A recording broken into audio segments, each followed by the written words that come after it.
Bienvenidos a esta clase de herramientas de modelamiento UML. Mi nombre es Gabriel Flores Rozas y a continuación vamos a estudiar la estructura estática, el comportamiento dinámico, las construcciones de implementación, la organización del modelo y los mecanismos de extensión. Vamos en orden entonces y comenzamos con la estructura estática.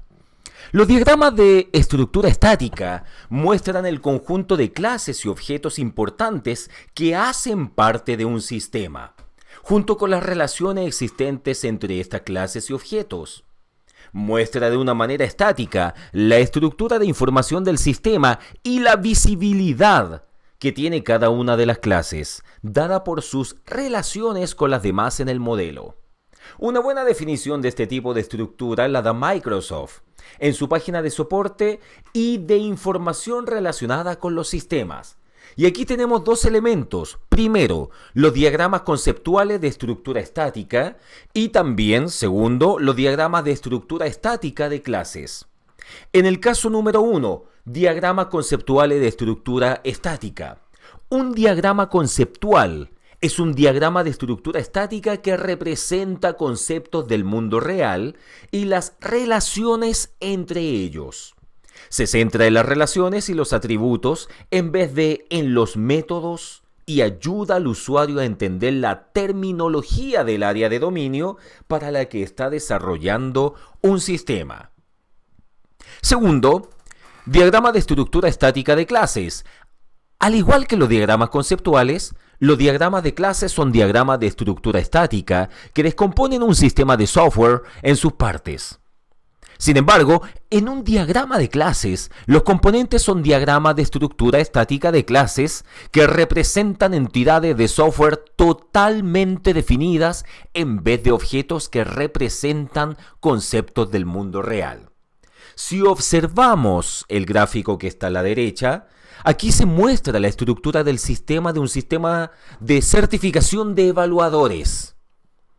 Este representa al sistema en un momento dado y la interacción que hay entre las clases.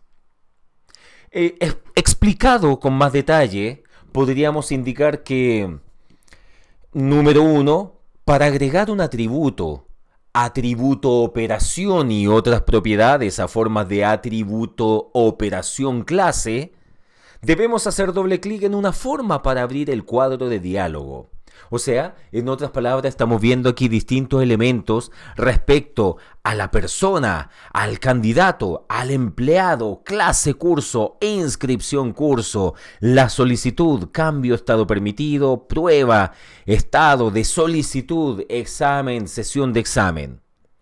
Esto en este momento lo estamos viendo desde un punto de vista teórico, pero pronto vamos a subir un video y en él vamos a explicar y ejercitar de una manera mucho más práctica y con ejemplos mucho más comprensibles.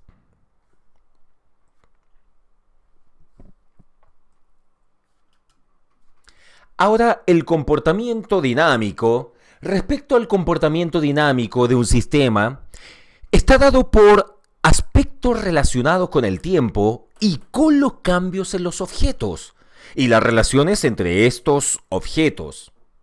En el modelo dinámico se describe el control del sistema, es decir, la secuencia en las operaciones que ocurren en respuesta a estímulos que están fuera del sistema. En este tipo de modelamiento no se toman en cuenta lo que hacen las operaciones, sobre qué operan o cómo se implementan. En este tipo de modelo, los objetos se comunican entre sí a través de mensajes, lo cual recibe el nombre de interacción.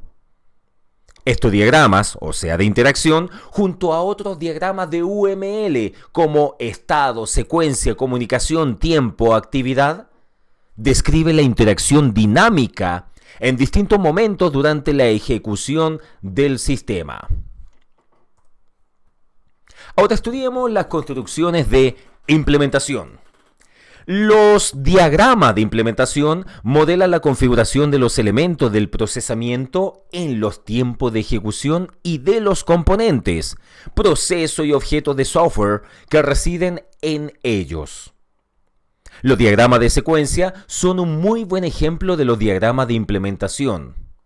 Por ejemplo, si observamos la imagen que está a la derecha de la pantalla, podemos ver que se inicia con el formulario que solicita la búsqueda de un candidato desde el listado de personas que sean candidatos. Se ingresa la solicitud y es agregada al sistema, entregando como resultado a la persona agregada. La dimensión vertical de un diagrama de secuencia representa el tiempo que transcurre a medida que se avanza hacia abajo en la página. La dimensión horizontal representa los diferentes actores u objetos. La organización del modelo. Los diagramas son necesarios para ver un sistema desde diferentes puntos, debido a que hay varias personas a las que les interesa el sistema por distintas razones y deben tener la capacidad de expresar una visión consistente del sistema de diversas formas. UML cuenta con una arquitectura de 4 capas. Tales capas se distinguen por la generalidad de los elementos que en ellas residen. Entonces aquí podemos ver en la pantalla las 4 capas.